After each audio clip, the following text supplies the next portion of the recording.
Good evening everyone and welcome to this channel. तो इस video में हम बात करेंगे फ्लेक्सिबल वर्किंग स्पेस के बारे में, जिनके Q3 के नंबर्स आ चुके थे। इसमें बहुत ही ज़्यादा सेक्टर टेलविंड है। Office space, EFC, smart work, Indiqube, work space, we work, बहुत सारी ऐसी कंपनियों हैं जिनमें बहुत सारी टेलविंड है और इस सेक्टर्स को मैंने इसके पहले भी बहुत कवर किया है। तो आप अगर देखोगे कि Q3 में जो रिजल्ट्स आए हैं, नॉमिनल रिजल्ट्स अगर आप देखोगे 20% के ऊपर की रेवेन्यूज की ग्रोथ इस सेक्टर में रही है। तो इस वीडियो में हम डिटेल में चर्चा करेंगे कि उन सारे कंपनियों में इसमें जो सबसे खास कंपनी मुझे लगती थी या है अभी भी, जिसका नाम है EFC लिमिटेड, जिसके रेवेन्यू 52% से ग्रो हुए हैं और प्रॉफिट जो है वो 54% से ग्रो हुआ है। तो इस कंपनी को थोड़ा डिटेल में समझेंगे। सेक्टर में क्या चल रहा है, सेक्टर कैसे चल रहा है, उसको भी एनालिसिस करेंगे। ये AI का जो बूम है वो किस तरीके से इस सेक्टर के ऊपर इम्पैक्ट करता है, उसको समझेंगे। और इस वीडियो को एंड तक देखना, so that you will understand की nuances between the sectors। EFCs की जो ग्रोथ है वो सेक्टर में सबसे लीडिंग स्पेस पे है, लेकिन जो EBITDA मार्जिन में जो मिस आया है वो कितना कंसर्निंग है उसको भी इस वीडियो में समझेंगे। Because at the end of the day, अगर आप एक सेक्टर को ले रहे हो और बहुत सारी 4-5 कंपनियां उस सेक्टर में 20% के ऊपर से रेवेन्यू अपने ग्रोथ को कैगर से ग्रो कर पा रही है, तो कहीं ना कहीं हमें एक समझना पड़ेगा कि इस सेक्टर में एक टेलविंड है और ऐसे एक सेक्टर में हमें रहना है। जैसे वॉरेन बफेट अपने हमेशा वीडियोस में बोलते हैं या कॉन्फ्रेंसेस में बोलते हैं कि सनराइज सेक्टर्स में हमें अपने पैसे को इन्वेस्ट करना चाहिए, ना कि सनसेट सेक्टर्स में। इंडियन IT सेक्टर्स का हाल ही तो आप देख रहे हो। सास में जो एक डिस्ट्रप्शन आ रहा है, एंथ्रोपिक जैसी कंपनियों ने लेके आ रहा है, तो उसके चलते वहां पर थोड़ा सा डिस्ट्रप्शन है। तो ऐसा माना जा रहा है कि वो जो सॉफ्टवेयर कंपनी है, जो सर्विस बेस्ड कंपनियां काम करती है, वो सनसेट सेक्टर है। लेकिन जो फ्लेक्सिबल वर्किंग स्पेस है, AI का जो स्पेस है, वो सारे एक सनराइज सेक्टर है, जिनकी डिमांड अगले आने वाले समय में बहुत अच्छी रह सकती है। तो इसको डिटेल में समझने की कोशिश करेंगे इस वीडियो में।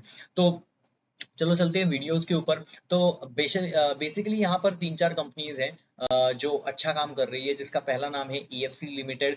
दूसरा है ऑफिस स्पेस सॉल्यूशन। हालांकि ऊपर से नीचे तक इसमें बहुत सारी गिरावट आ चुकी है, इसके भी रीजंस को समझेंगे। वीवर्क करके एक कंपनी है, एक 3-3.5 हजार मार्केट कैप की कंपनी है। स्मार्ट वर्क करके एक कंपनी है फ्लेक्सिबल वर्किंग स्पेस में, और दूसरी एक कंपनी है जिसका नाम है इंडिक्यूब। तो हमें एक सेक्टर में समझना पड़ेगा कि कौन सी ऐसी कंपनी है उस सारे सेक्टर्स में बहुत अच्छी तरीके से ग्रो कर पा रही है। तो इसमें बहुत बड़ा दो नाम आते हैं, एक तो ऑफिस पे सॉल्यूशन और दूसरा है EFCs लिमिटेड। तो 2 मिनट में मैं इसके बिजनेस मॉडल को आपके सामने रखता हूँ। तो बेसिकली ये फ्लेक्सिबल वर्किंग स्पेस का काम करते हैं। फ्लेक्सिबल वर्किंग स्पेस मतलब कि आप समझ लो कि if you go to any any GCC company, अगर बाहर की कंपनी है या इंडिया की जो सॉफ्टवेयर कंपनीज है या बाकी भी कंपनीज है, इनको अगर अच्छा एक इंटीरियर चाहिए, इनको एक अच्छा स्पेस चाहिए। मान लो कि गूगल जैसी कंपनी को बैंगलोर में ऑफिस खोलना है, तो ऑब्वियसली वो कहाँ जाके कई बिजनेस मतलब कई लैंडलॉर्ड के पास तो नहीं जाते हैं, वो एक ऐसी कंपनी के पास जाते हैं जिनके पास पहले से लीज ली चुकी है, और वो हेल्प करेंगे गूगल को अपने इंटीरियर्स को हेल्प करने के लिए, कॉफेटेरियाज को बिल्ड करने के लिए, फर्नीचर्स को बिल्ड करने के लिए। पूरा इंटीरियर सेटअप करके जो कंपनी देगी गूगल को, वो कंपनी उसके पास जाएगी। तो बेसिकली ये जो कंपनियां हैं, जैसे स्मार्ट वर्क हो गया, office space solution, EFCs limited, ये सारी कंपनियां एक फ्लेक्सिबल वर्क स्पेस बनाती है। आपने देखा होगा कि कोविड के बाद इन सारी कंपनियों की डिमांड जो है बहुत तेजी से बढ़ चुकी है। इसका रीजन ही वही था, क्योंकि आप अगर पूरे स्पेस में देखोगे, तो ये जो इंडिया में नए स्टार्टअप कंपनियां हैं, SME कंपनियां हैं, इन्होंने अपने हाइब्रिड मॉडल शुरू कर दिए थे। तो बहुत सारे लोग अपने घर से काम करना शुरू कर दिए थे, लेकिन you need that office environment in home. तो लोगों ने ये सोचा कि ऐसा कोई वर्किंग स्पेस अवेलेबल मेरे शहर में हो, जहां पर मैं चला जाऊं, 3-4 घंटे अपने कंसंट्रेशन से काम करूं। मेरी एक स्टार्टअप कंपनी है, मेरे पास 3-4 एम्प्लॉइज हैं, मैं वहां जाऊं, वहां अपना सेटअप लगाऊं, जहां पर मुझे फ्री इंटरनेट मिले, कैफेटेरिया मिले, मुझे एक वर्किंग एनवायरनमेंट जैसा सेटअप मिले, जहां पर मैं अपने आप को फुल्ली कंसंट्रेशन बेड से अपने आप को वहां से काम कर सकूं। तो वो बनता है कोवर्किंग स्पेस। तो बड़े कंपनियां क्या करती है, जैसे ऑफिस स्पेस सॉल्यूशन हो या EFCs लिमिटेड हो, लैंडलॉर्ड से 5 साल 10 साल का एक बहुत बड़ा कॉन्ट्रैक्ट लीज पे लेते हैं। मतलब ऐसी एक स्पेस वहां से लेते हैं, वहां से 500 साल 10 साल का एक कॉन्ट्रैक्ट लेते हैं, और उसी स्पेस पे एक वर्किंग स्पेस बनाते हैं, फ्लेक्सिबल वर्किंग स्पेस बनाते हैं, जिसको वो सबलीज करते हैं। लैंडलॉर्ड से 10 ईयर का कॉन्ट्रैक्ट लिया, उसमें चेंजेस किया, डिजाइन फिट किया, इंटीरियर किया, बहुत सारे चेंजेस किए, अच्छा फर्नीचर लाया, अच्छा वर्किंग स्टेशन लाया, और उसको वो सबलीज करेंगे बहुत सारी कंपनियों को, या नहीं तो इंडिविजुअल। अगर मुझे मैं घर से काम कर रहा हूँ, मुझे कोई नॉइज़ डिस्टर्बेंसेस अपने घर में हो रहा है, तो मैंने सोचा कि यार मेरा एक बड़ा प्रोजेक्ट आ रहा है, तो I can go to this working space and go and give my dedication to that working space rather than going to the office. और कई-कई कंपनियों का ऑफिस भी नहीं होता है इंडिया में, तो इसीलिए उनको अगर काम करना है, तो ये वर्किंग स्पेस बहुत ही हेल्प करता है। लैंडलॉर्ड के लिए भी फ़ायदा है कि वो लैंडलॉर्ड चाहता है कि कोई मेरा एक बिल्डिंग हो, तो एक ही बिल्डिंग में गूगल जैसी कंपनी हो, रादर दैन 10 कंपनीज़ हर एक फ्लोर्स में रहे।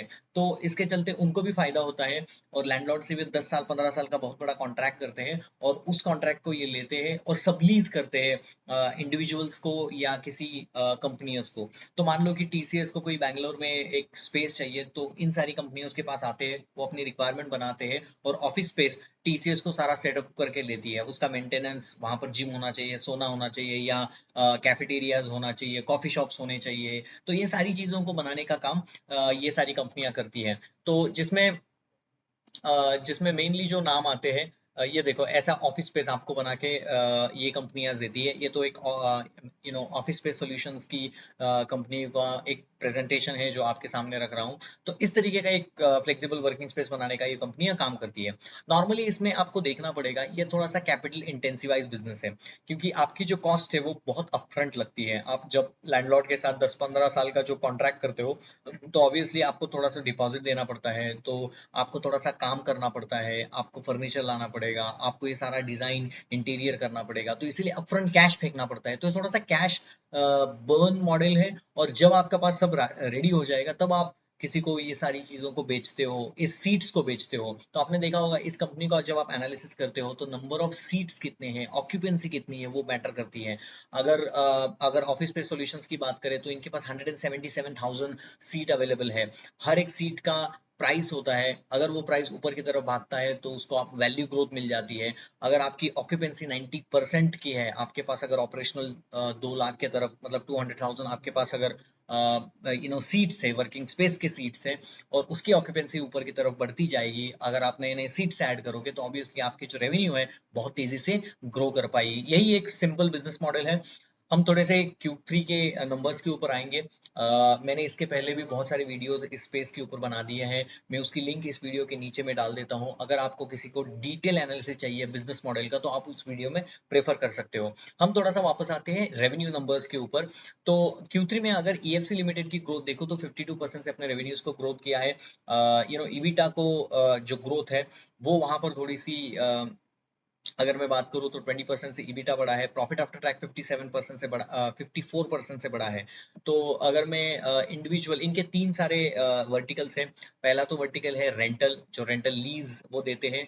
दूसरा है fit out, design built feature उनका है, वहां पर 76% की ग्रोथ है। रेंटल लीज मॉडल में 40% की ग्रोथ है।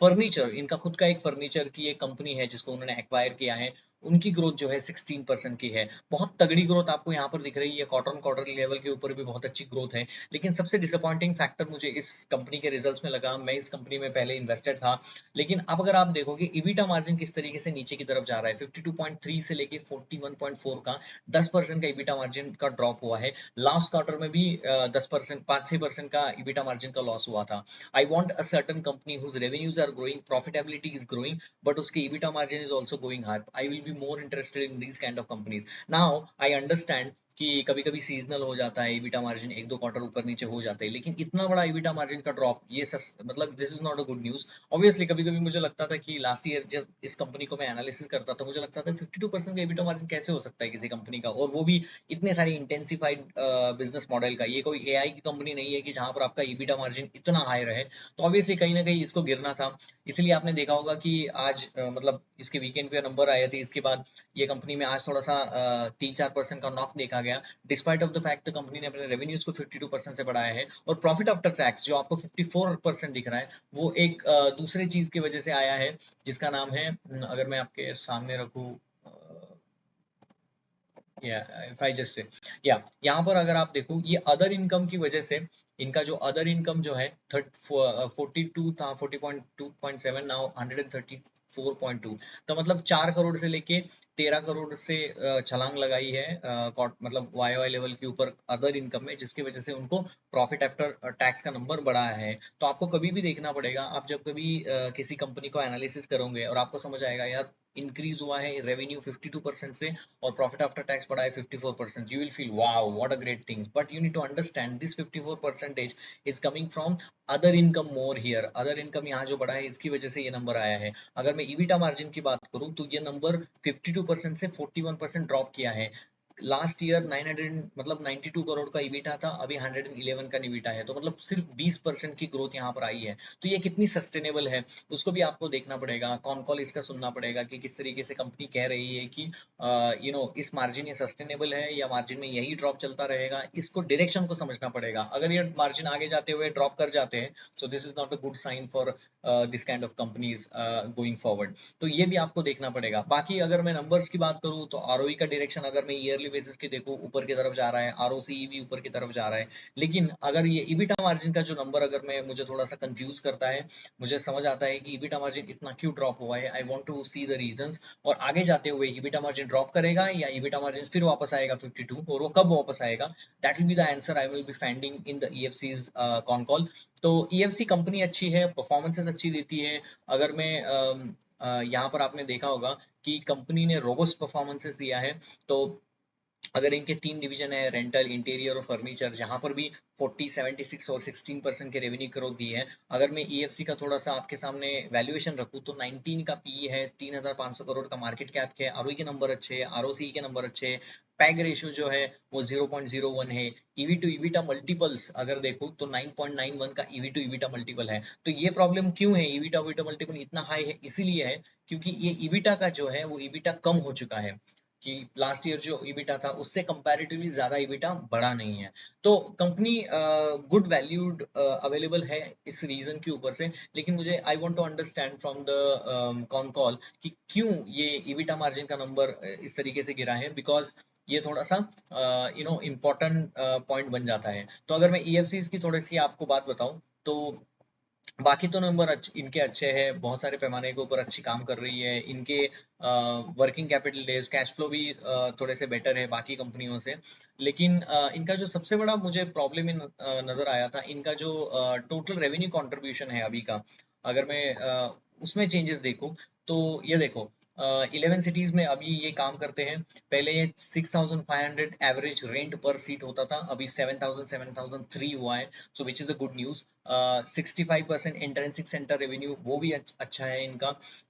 23% रेवेन्यू आता है टॉप 10 क्लाइंट कंट्रीब्यूशन से, 90 सेंटर्स बन चुके हैं। और इनकी सबसे बड़ी खासियत जो है ईएफसी की बाकी कंपैरेटिवली कंपनियों की, जहां पर 90% की एवरेज ऑक्यूपेंसी रखते हैं। मतलब इनका कहना है कि हम नंबर ऑफ सीट्स तभी ऐड करेंगे जब इनकी जो ऑक्यूपेंसी है, जो एग्जिस्टिंग सीट्स है उसकी कंप्लीट हो जाए। तो ये एक बात मुझे अच्छी लगती है। तो मतलब ऑपरेशनली अच्छा वो रन करना चाहते हैं। 73,000 अभी सीट्स है और जिसमें 90% के ऊपर की ऑक्यूपेंसी है। So they are making a right choice कि ये 73,000 को वो चाहे तो 1,20,000 भी कर सकते थे। लेकिन अगर उनकी एवरेज ऑक्यूपेंसी बड़ी नहीं है तो कैपिटल आपका घुसा रहता है, और which is not a good sign. इसलिए मैं इस कंपनी को थोड़ा सा ज्यादा प्रेफर करता था, क्योंकि एक ऑपरेशनलाइज अच्छा परफॉर्मेंसेस देती थी।